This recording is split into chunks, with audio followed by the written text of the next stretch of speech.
BDO অফিসে বসে কাঁদছে মহিলা সামান্য একটা ত্রিপলের আবেদন নিয়ে। তাকে হেনস্থা করার অভিযোগে শোরগোল, অভিযোগের তীর অস্থায়ী কর্মীর বিরুদ্ধে। এবারের ঘটনা খানাকুল 1 নম্বর বিডিও অফিসে। কেউ দেখার নেই তাকে, সবাই যে যার কাজে ব্যস্ত আছেন। সাধারণ মানুষের কথা কে ভাবে? অবশেষে ছোট্ট শিশুকন্যাকে কোলে নিয়ে কাঁদতে কাঁদতে ক্ষোভে ফেটে পড়লেন মহিলা।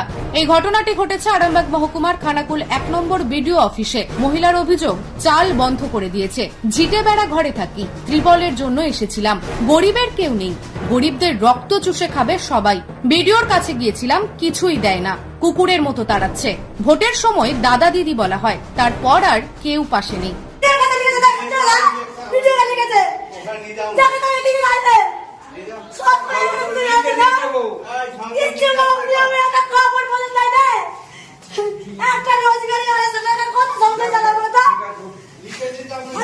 কি হয়েছে কারা দিচ্ছে না? কাঁদছেন কেন আপনি?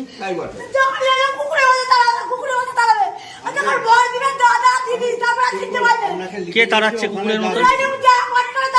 কতবার এসছেন আপনি?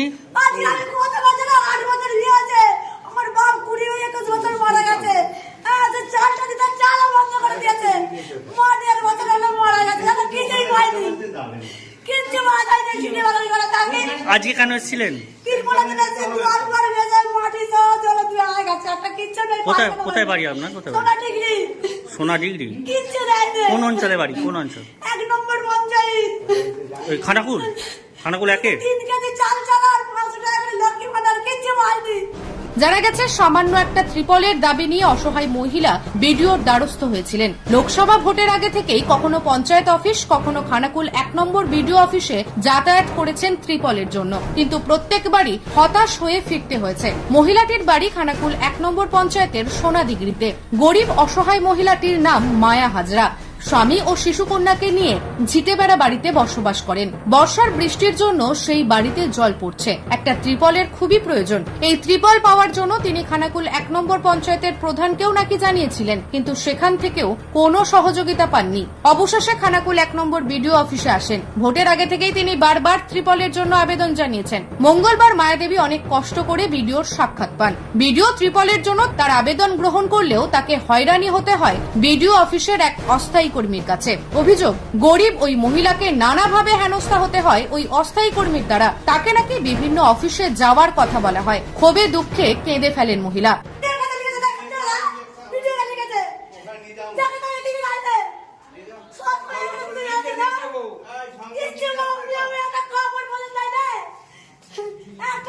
বিডিও অফিসের বহু মানুষ মহিলাকে অসহায়ভাবে কাঁদতে দেখেন, কিন্তু সহযোগিতার জন্য কেউ হাত বাড়ায়নি। এইরকম এক পরিস্থিতিতে বিডিও অফিসে আসেন খানাকুল 1 নম্বর পঞ্চায়েত সমিতির সহসভাপতি মিন্টু পাল। তিনি মহিলাকে কাঁদতে দেখে সহযোগিতার হাত বাড়িয়ে দেন, দ্রুত ব্যবস্থা গ্রহণ করেন। সহসভাপতির হস্তক্ষেপে অসহায় মহিলাটি ত্রিপল থেকে শুরু করে শিশুকন্যার জামা প্যান্ট ও একটি কাপড় প্রশাসন থেকে দেওয়া হয়। খানাকুল 1 নম্বর পঞ্চায়েত সমিতির সহসভাপতির এই কাজে সন্তোষ প্রকাশ করে মহিলাটি। আমি তো একটার সময় ঢুকে দেখছি উনি চিৎকার করে কান্নাকাটি করছেন, হাতে একটা দরখাস্ত আছে। তারপর ওনাকে আমি জিজ্ঞাসা করলাম কি ব্যাপার, বললাম আমি অনেকক্ষণ ধরে আসছি, একটা তিরপলের জন্য ঘুরছি, এই দুয়ারে যেতে বলছি ও দুয়ারে যেতে বলছি, আমার ছোট বাচ্চা খাওয়া হয়নি। আমি ওনাকে ধরে ওপরে নিয়ে গেলাম, দরখাস্ত দিলাম, বিডিও সাহেবের সই করা আছে। আমি নিয়ে এসে নিজে থেকে তিরপলের ব্যবস্থা করে দিই। ওনার হাতে তিরপল আর বাচ্চাটাকে নিয়ে এসছে, বাচ্চাটা কিছু জামা কাপড় তুলে দিলাম এবং বললাম যে কোনো অসুবিধা হলে মমতাময়ী মা মমতা বন্দ্যোপাধ্যায় সমস্ত প্রকল্প আছে, আপনি অফিসে আসবেন। তাকে সান্ত্বনা দিলাম, বোঝালাম, তার হাতে মালপত্র তুলে দিলাম। নিউজ আজ বাংলা।